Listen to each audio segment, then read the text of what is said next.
Hare Krishna, dear devotees.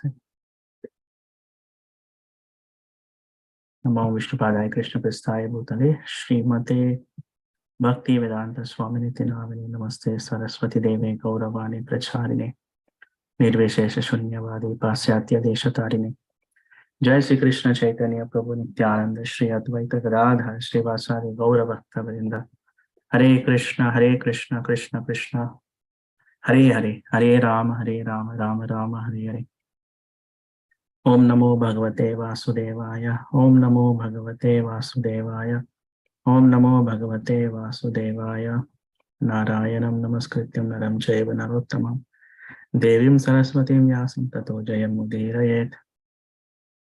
Jai. Hare Krishna to all devotees, welcome. So we'll read third canto words, chapter 15, verse 18. Say the Sanskrit. Paravatanya Bhrita Sarasa Chakravaka Paravatanyabhritasaarasachakravaaka Tatyu Aham Sashukatiriti Barhinam Yaha Datyuham sashukatitiribarhinam yaha Ola Halo Viramate Chiramatramuchair Kolahalo viramate chiramatramuchay Bringadipe Harikativa Gayamani. Bringadipe harikatam ivagayamani. Can someone decide, please? Hare Krishna, Prabhu. Hare Krishna. Paravatanyabhritasaarasachakravaaka Paravatanyabhritasaarasachakravaaka Dhatyuham sashukatitiribarhinam yaha Dhatyuham sashukatitiribarhinam yaha Kolahalo viramate chiramatramuchair Kolahalo Viramate Chiramatramuchair Bringadipe harikatam ivagayamani. Bringadipe Harikatamiva Gayamani. Thank you, Prabhu. Hare Krishna. Hare Krishna. Can someone please? Hare Krishna, Prabhu. I can try. Paravatanyabhritasarasachakravaka Paravatanyabhritasaarasachakravaka Datyuham sashukatitiri barhinamya Dhatyuham sasukatitiribarinamya Kolahalo viramate chira matramuchair Kolahalo Viramate Chiramatramuchair Brangadipe harikatham ivagayamani. Bringadipe Harikatam Evagayamani. Hare Krishna. Hare Krishna. Translation: when the king of the bees, Bringadipe, hums in a high pitch, singing the glories of the Lord, there's a temporary lull in the noise of the pigeon, the cuckoo, the crane, the chakravaka, the swan, the parrot, the partridge, and the peacock.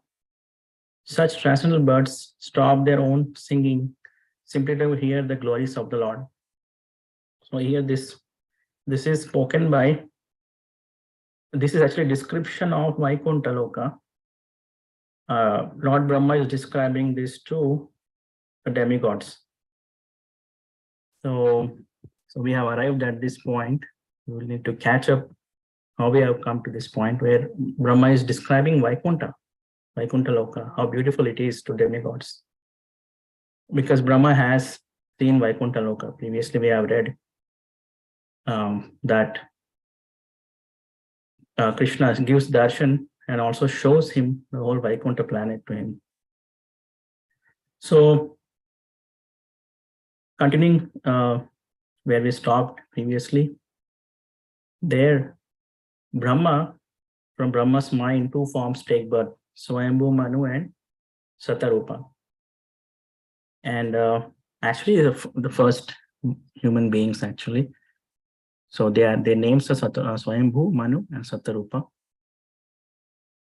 And being the obedient son of Brahma, Swayambhu Manu approaches Brahma and says that, how can I serve you, my dear father? So he's brought up and he grows, and so as a responsible son, he wants to ask his father how to serve. Usually, father takes care of child till he becomes able, adult, and once the child becomes able, he becomes adult, he should take care of, you to serve parents, you should serve mother and father. That's very important dharma. So in that mood, Swayambhu Manu approaches Brahma and says, how can I serve my dear father? And Brahma says that you marry Satarupa and increase the population, give birth to children and populate earth. So at this point, see, in the whole, when the conversation between Mahatma Vidura and Maitreya Rishi is kind of, it goes very fast actually. With Mahatma Vidura is asking questions and Maitreya Rishi is giving answers in very condensed form actually. It's not like he's describing them very elaborately. And he also moves along the time back and forth, and he also takes a big leap from from one kalpa to different kalpa, or from the beginning of time to the current kalpa. So we read that how Maitreya Rishi explained how Garbhodakshay Vishnu entered into the universe and he stayed in the waters of Garbha ocean for 3 kalpas. And then the creation started, means the day 1 of Brahma started. Brahma took birth. Okay.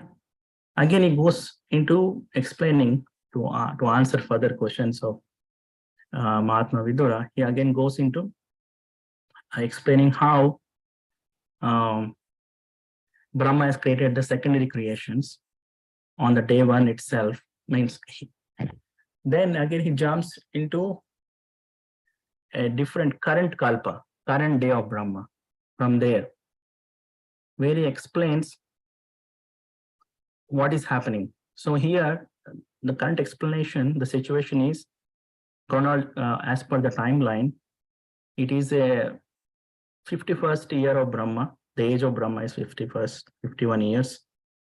And it's a daytime of Brahma, it's the middle of, and also, it's a daytime of Brahma, it just started, where the 3 lokas are still there, Jana, Tapo, and Janaloka, Tapaloka, and Maharloka. They're still there. All the rest of the planets, all the rest of the planetary systems are in water. Okay. So at this point, in the beginning of the day, the first Manu that was created was Swayambhu Manu. So in one day of Brahma, this which kalpa, 1 kalpa. Actually, 1 kalpa is 1 night of Brahma and 1 day of Brahma. So total 2 kalpas. So daytime is 1 kalpa, 12 hours of Brahma. In that, the first 3 lokas are still there. All rest of the lokas are in water, submerged in water, Garbhodaka ocean. And the first Manu that is created in this kalpa, in the day of Brahma, is Swayambhu Manu, where is the first Manusha created. So when he approaches, the Swayambhu Manu approaches Lord Brahma, and Brahma says that you give birth to children and populate earth. But Swayambhu Manu says that, where can I have this place? Where can I go and start a family? I need a place. Earth is in earth, the earth planetary system. Bhumandala is in waters. So can you bring that out from the water? Swayambhu Manu says, he actually glorifies Lord Brahma. So many verses are there, beautiful verses are there. So, and Brahma is thinking in this way, and Brahma is thinking that, I'm being very busy in the process of creation from this partial annihilation. So now we are in the present day of Brahma. We are not in the birth of Brahma. We are just moved very fast to present day of Brahma. So in this present day of the Brahma, then he's thinking that it's in the waters. I'm so busy, and I don't know how to bring the water out. And he's thinking in this way, Lord will take care. He has been doing this. He has been taking care of me for all this time. He will somehow take care of this one also, this problem also. When he was thinking like this, from his nostrils, a small boat-shaped animal just came out. It's very small, it's the size of the upper part of thumb, like not even an inch, half inch. This came out, and Brahma is like really surprised, what is that thing came out? And along with him, all Narada Muni and 4 Kumaras and other saints, and all his main top sons are there, like Narada and Kardama, and Kashyapa, all sons are there. And they saw this because they are all in Tapoloka, Maharloka, and Chanaloka. So these 3 lokas are very subtle. There is not much sense gratification there, gross sense gratification at all. They're completely in meditation, lotus feet of the Lord or Brahman. So these 3 planets are, these 3 planetary systems are intact. The rest of that are completely dissolved in the water. Not dissolved, actually they are merged in the water. So due to partial annihilation in the night time of Brahma, the previous night. So when this boat-shaped being came out, and suddenly it was floating in the sky, and it became the size of a huge elephant, and it was growing bigger and bigger every moment. And Brahma thought that this should be my Lord. It should be Krishna. And when he was thinking that, and that board roared, confirming that what you are thinking is right. So Brahma got confirmation from board himself that he is Lord Vishnu, Krishna. And then Brahma says that he is our Lord, and everybody else offer obeisances and start singing the hymns from Vedas. And the boat becomes bigger and bigger, and then it jumps into the Garbhodaka ocean.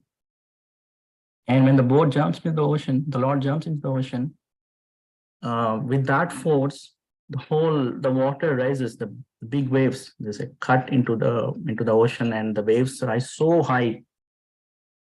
And he enters into the waters, goes, and with his smell, he finds where the earth is, earth planetary system. And he takes from the ocean, puts on the tusk, on his tusk, and brings the earth outside and puts into the orbit. And at this point, Maitreya Rishi says that it is done by Sweta Varaha. Sweta Varaha means the whitish Varaha, Varaha Dev in whitish form. And when he puts that, and he again roars, and it turns into bluish color, confirming that he is Supreme Personality of Godhead, Krishna himself. And everybody offering obeisances. And the Lord looks at all the devotees in a very merciful glance and give blessings to all the devotees, all the sages there, including Brahma. So at this stage, they are not even demigods. All the sages are there, because these 3 lokas is filled with sages. There's no Indra, Varuna, nobody is there. Only Brahma and his sons are there, very pure personalities, who are like ready to go to Vaikuntha Loka once they are done with that birth. So again, Maitreya says at the same point that he also killed Hiranyakashipu, Hiranyaksha. And Vishnu Chakravarti Thakur says that he mixed 2 pastimes in that one context. So Rakta Varaha and Sweta Varaha. He says that Svetavaraha brought the earth from the waters, but again the Varadeva again killed Hiranyaksha. Then after that, Vidura says that I want to hear more. Some details are missing here. I want to hear more. How come there was Hiranyaksha in Swayambhu Manu time?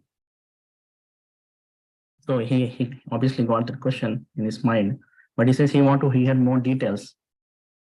Then Maitreya Rishi goes into details saying that in Swayambhu Manu time, it was Svetavaraha who just picked up the earth.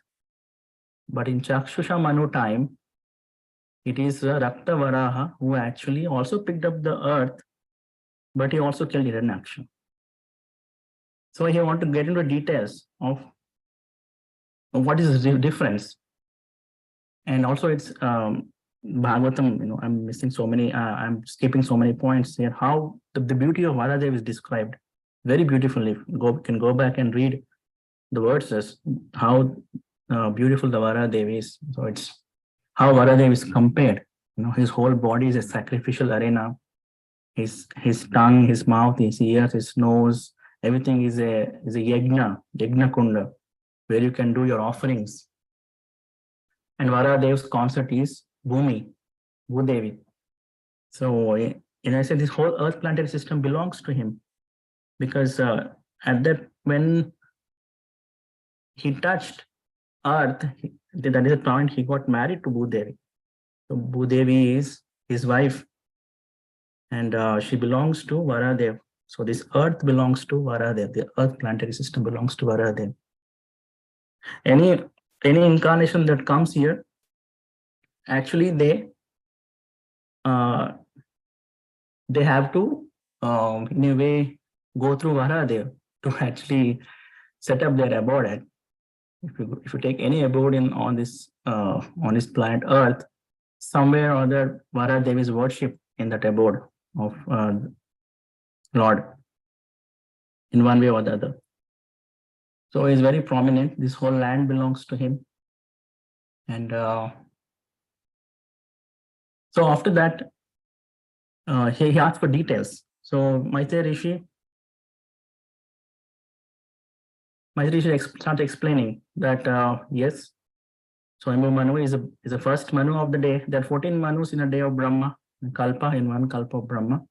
And under each Manu, there are 71 Divya Yugas are there. 71 Divya Yugas. And the Varadev came in first Manu and also sixth Manu. Right now we are in 7th Manu time. So these 14 Manus are Manvantaras. They are Manvantara avatars. They are also avatars of Krishna himself. They are empowered avatars to give bodies to living beings, conditioned souls, to take care of conditioned souls. See, you can see the mercy of the Lord. From the moment he's created the universe, he is always thinking about how to give an opportunity to a conditioned soul to get to home, to attain Vaikuntha. This whole management, this whole creation, this whole Srishti Leela is always thinking about how to help conditioned jivas, all the atmas. So bringing up the earth from the water and putting it into orbit, and taking the empowered incarnation of Swayambhu Manu, empowering some jivas to create the bodies for the conditioned souls, is all mercy of the Lord. On top of that, getting a human form of life is the greatest mercy. There are 8.4 million species, but coming to human species is the penultimate. And once you get that human form of life, that's the greatest mercy. And above that is attaining the darshan, meeting of a pure devotee. Because in the human form of life, we can actually hear from pure devotees. So coming to this point where a soul gets a human body and approaches a pure devotee, that is a success ratio for Lord creating this universe. If someone wants to measure what is the success of creation of this universe, is Jivas attaining human birth and taking shelter of a pure devotee. The more the humans take shelter of bhakti, pure devotee, the more successful it is, the process of creation, maintenance, and annihilation. Because the whole purpose of these three things, this Srishti Leela, is that only, there's nothing else. All other reasons are secondary and they are not important. The main reason is to give a soul, a human body, and get him into the association of pure devotees. And as Paramatma is trying that every moment, pure devotees are supremely independent. They may come anytime, they may go anytime, they may reveal themselves or they may not reveal. But as Paramatma, Krishna sitting in the heart is always finding a chance how to help everybody, everyone, to turn towards him. In fact, the sufferings that we get, or the happiness that we get, the feelings that we get, everything is prompted by Paramatma so that he may turn to me someday. Whatever we experience, good, bad, or any kind of experience in this world, is ultimately Paramatma's attempt to get our attention. He's so merciful. Because without turning towards Lord, the Atmas are completely suffering. And Krishna knows that the moment they turn towards me, they will be happy. It's not like Krishna is enjoying the kirtan of himself. Krishna is Atmaram. He wants to see us happy by bringing us into his association. Because you are a spiritual being, you come to in my association, you will be happy.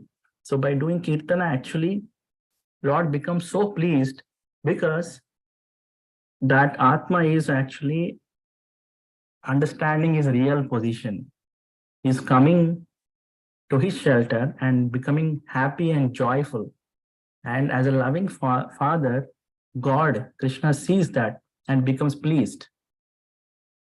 It's not that Krishna wants to hear his own glories. It's that by hearing the glories, we become free from the material pangs, and we will know our real self and the super self, and ultimately Bhagavan, Krishna himself.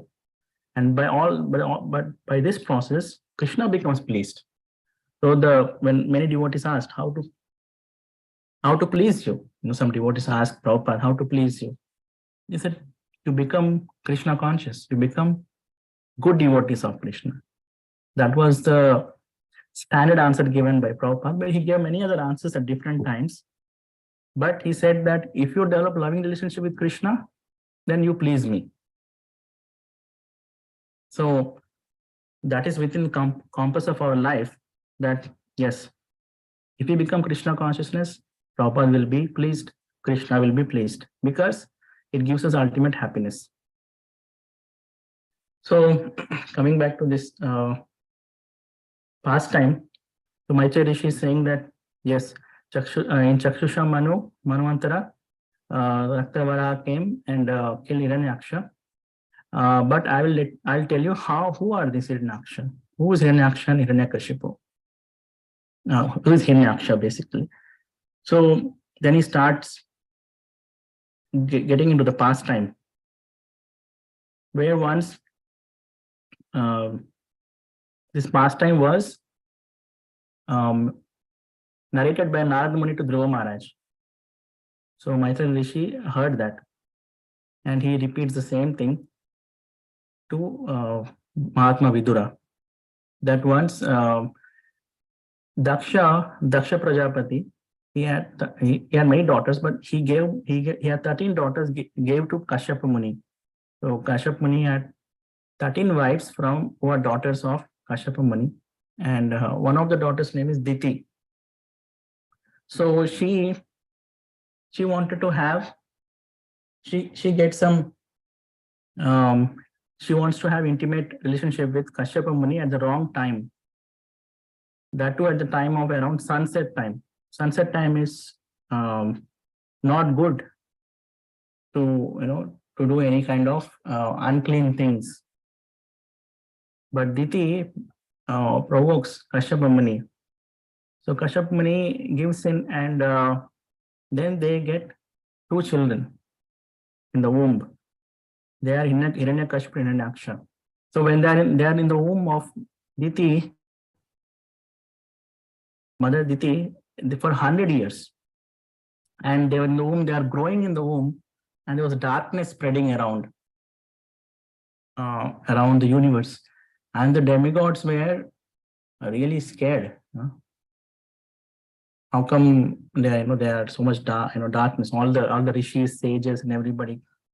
So they all went to Brahma and asked, what happened? Why is so much darkness? And Brahma, he knows past, present, and future. In his meditation, he sees that yes, they are in the womb of Diti, the 2 demons. But he has to explain it to the sages and the demigods who they are actually. Then he says that my children, 4 Kumaras, they are pure devotees. They don't have any material desires. They can travel to any part of the material world, anywhere, and they can even go to spiritual world. So once they want to have darshan of Vishnu, so they go to spiritual world. So at this point, this is where the verse Brahma is explaining. So when they enter into spiritual world, when they enter into Vaikuntha Loka, they saw that everybody is so happy. Every living entity is so conscious. So Brahma is explaining giving the description of Vaikuntha Loka. He is not explaining what 4 Kumaras are seeing, but he's saying that that's how the Vaikuntha Loka is, where everybody is flying in the aeroplane, and they just land, enter into the waters, and till their neck, and they're just glorifying the Lord. Some are standing on the banks of the lakes. Some are playing musical instruments, and various birds and trees and plants. They're making nice sounds. And Lord, with Lakshmi Devi sitting on a throne, and Lord is wearing a beautiful garland of tulasi, and he has 4 hands. Lakshmi Devi is with him, and there's Madhavi creepers and very beautiful flowers. It has a lot of fragrance coming out, and there's honey, and the honeybees are there, and there's a king of honeybees, the Bringa Adipe, the king of bumblebees. He is hovering around the garland, Vaijayanti Mala, which is around Narayan, Vishnu, and it is humming. And when it is humming, it sounds like Hari, Hari, Hari, Hari. When it's humming, the birds which are around, like this pigeon, cuckoo, crane, chakravaka, swan, is in the water, parrot, partridge, peacock, they all stopped to want to hear the vibrations coming from the humming of this bumblebee, and the fragrance from the tulasi garland is so sweet and intoxicating that all other fragrant flowers are just bowing, offering respects to Tulasi Devi. Such a beautiful smell that is coming from Tulsi garland around Lord Narayan. So here Prabhupada is saying that this reveals the absolute nature of Vaikuntha. So in Vaikuntha, when a jiva enters into Vaikuntha, it gets that Vaikuntha Dehas, and that Deha is not different in quality from the body of Krishna himself. So Krishna's body is Satchitananda, and the body that jiva gets there, the Siddha Deha, is also Satchitananda. There is no difference. So on that level, you can say that it's all spiritual, and they're all of metal of same spiritual energy. But there's a variety is there. The forms are different, and the quantity is different. Krishna is Vibhu, he's Vibhu. He is unlimited. But Jivas, though they have spiritual body, they are Anu, they are subservient, they are servants, that Vibhu. And there are many other Jivas in the Vaikuntha Loka, they look just like Lord, Sarupya, because they got Sarupya Mukti. But still they are Anu, they are subservient servant. So this whole, on that plane, there is no difference actually. There is no difference. Because Krishna wants to exchange rasa. So in Vaikuntha, the primary rasa is Shanta and Dasya.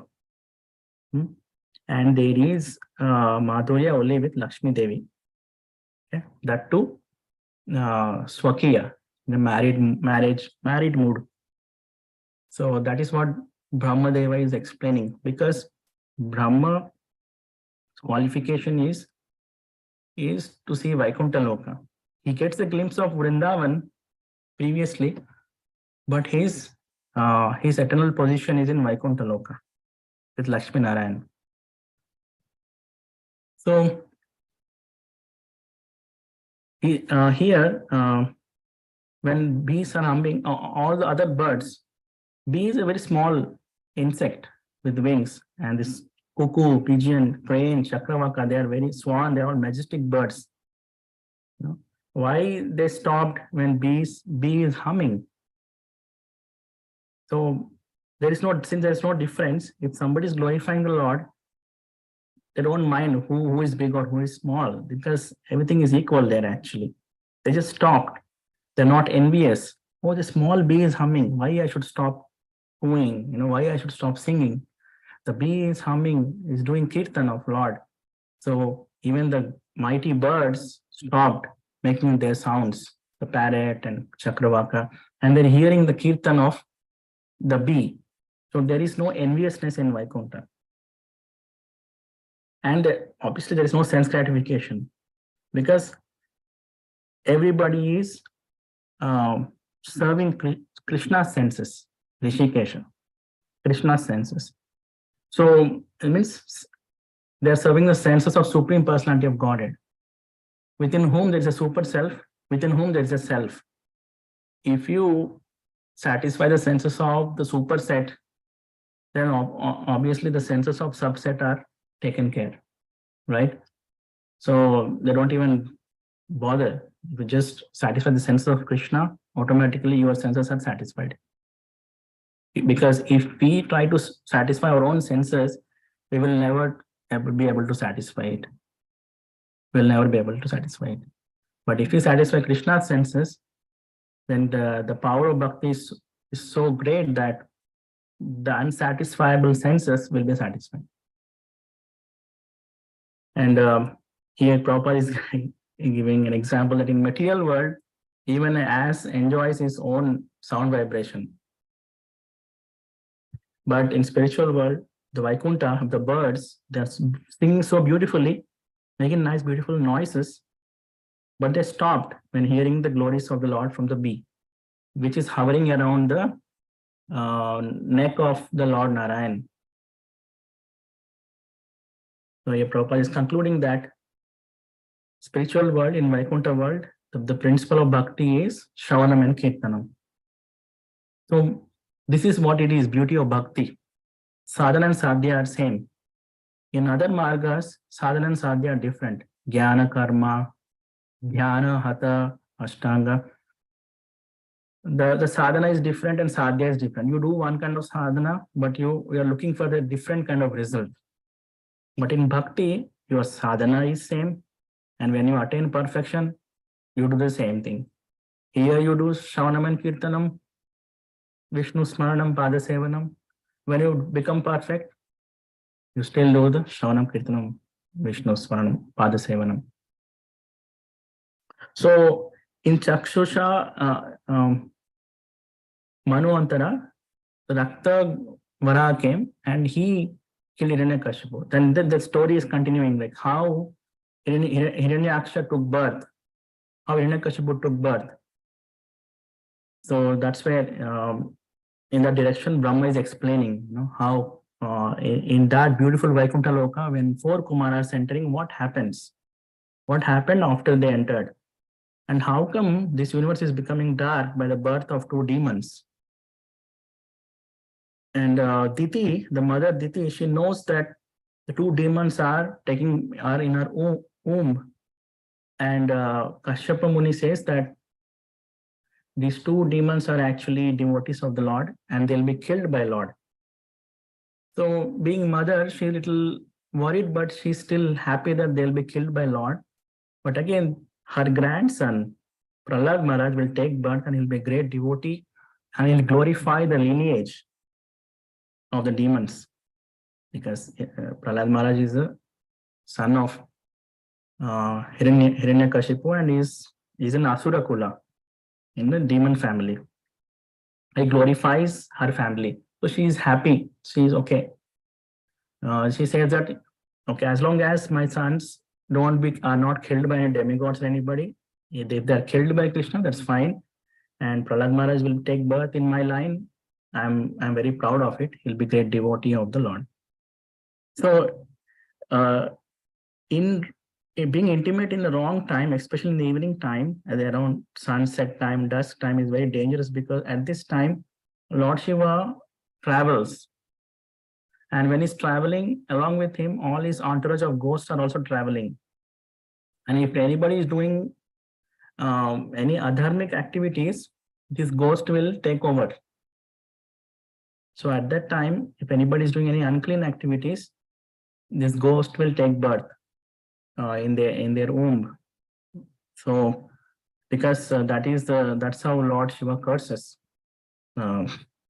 such people who are unclean during transition of days, during sandhyas. So we should try to be very clean during sandhya time, the transition time. Actually, we should try to be clean always. The cleanliness is next to godliness. Prabhupada always stresses that. So yeah, so the pastime of 4 Kumaras and Jaya and Vijay is the beginning of that. So I will pause here. It's very interesting. You can go back and hear these pastimes. And the more we hear, the more we will be free from our material pangs, and our mind will be very peaceful, and we'll be able to think about Lord for a prolonged time. May not be continuous, but at least we can reach to the stage of dharana, right? Contemplation. Dhyana and samadhi is a little bit far away, but it's still possible. But yes, at least we should come to the stage of dharana. Yeah, thank you, everybody. If you have any comments or questions, want to add something?